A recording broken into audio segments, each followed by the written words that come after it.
Bir tarafta hırslı ve teknolojik açıdan gelişmiş Osmanlı İmparatorluğu. Başında kudretli Sultan 1. Selim. Diğer tarafta ise yüzyıllardır bölgeye hükmeden gururlu ve köklü Mısır merkezli Memlük Sultanlığı. Sahne hazırdı. Kaderin belirleneceği yer Suriye'nin kuzeyinde bir ova. Mercidabık. Bu sadece bir savaş değildi.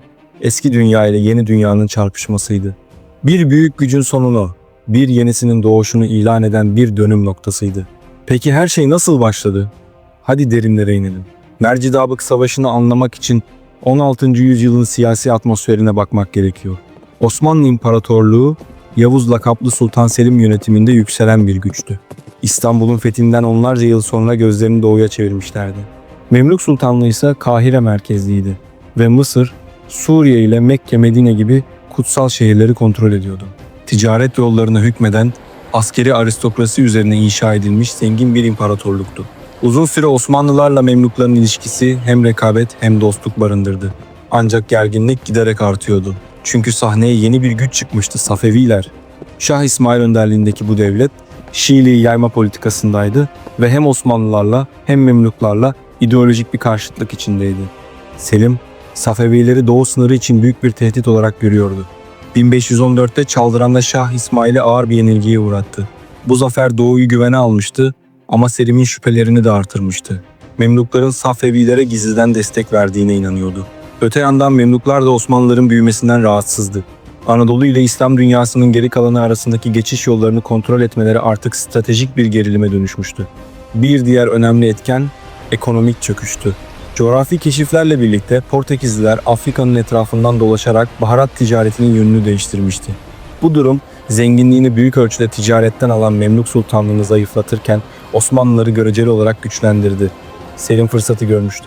Suriye ve Mısır'ı ele geçirmek hem bir rakibi ortadan kaldıracak hem de kutsal şehirlerle bölgenin tüm zenginliğini Osmanlılara kazandıracaktı. Selim, Safevi seferine çıkacağını söyleyerek Memluklardan yardım istedi.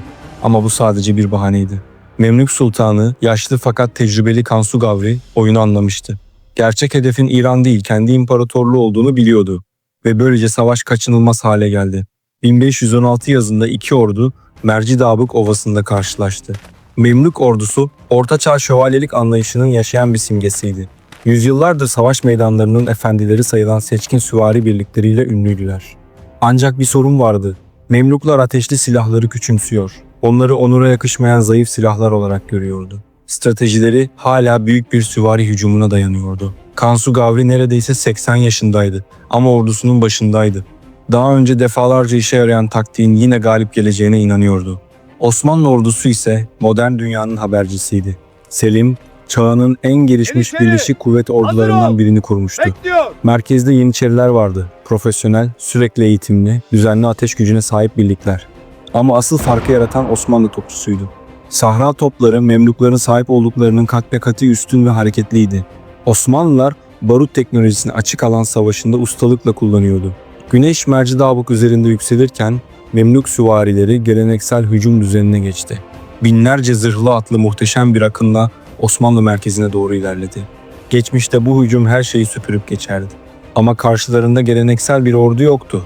Selim topları zincirle birbirine bağlamıştı ve hemen arkasına Yeniçerileri yerleştirmişti. Memlük süvarileri menzile girer girmez Osmanlı topları ateşe başladı.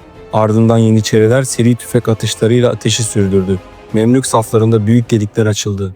Duman, barut kokusu, demirin korkunç gücü, şövalyelik çağının süvarileri daha önce böyle bir şey görmemişti. Bir kısmı yine de Osmanlı atlarına ulaştı ve çetin bir yakın dövüş başladı. Ancak Memlük tarafında moraller çoktan kırılmıştı ve ardından felaket geldi. İhanet.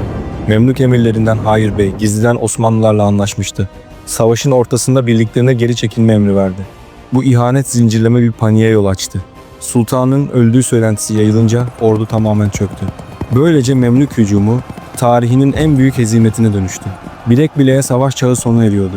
Savaş sonrası gelişmeler hızlı ve köklü oldu. Suriye'deki Memlük hakimiyeti bir anda çöktü.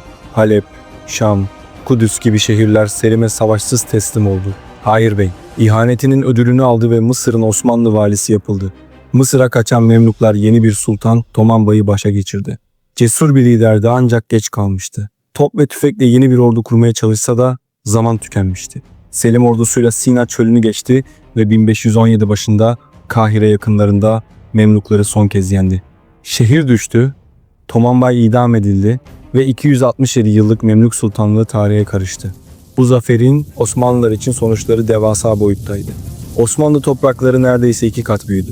Nil Vadisi'nin zenginliği, ticaret yolları ve kutsal şehirler artık Osmanlı hakimiyetindeydi. Mekke şerifleri Selim'e biat etti. Kabe'nin anahtarları İstanbul'a gönderildi. Böylece halifelik Memluklardan Osmanlılara geçti. Bu, Osmanlı Devleti'ni 4 asır boyunca Sünni dünyanın en büyük otoritesi haline getiren adımdı. Mercidabık Savaşı sadece bir askeri zafer değildi. Osmanlı İmparatorluğu'nun bir dünya gücüne dönüşmesinin ilanıydı. Barut, çeliğe, düzen, geleneksel savaş anlayışına üstün geldi. İzlediğiniz için teşekkürler. Bu tarihi yolculuğu beğendiyseniz videoyu beğenmeyi, kanala abone olmayı ve diğer içerikler için bildirimleri açmayı unutmayın. Bir sonraki videoda görüşmek üzere.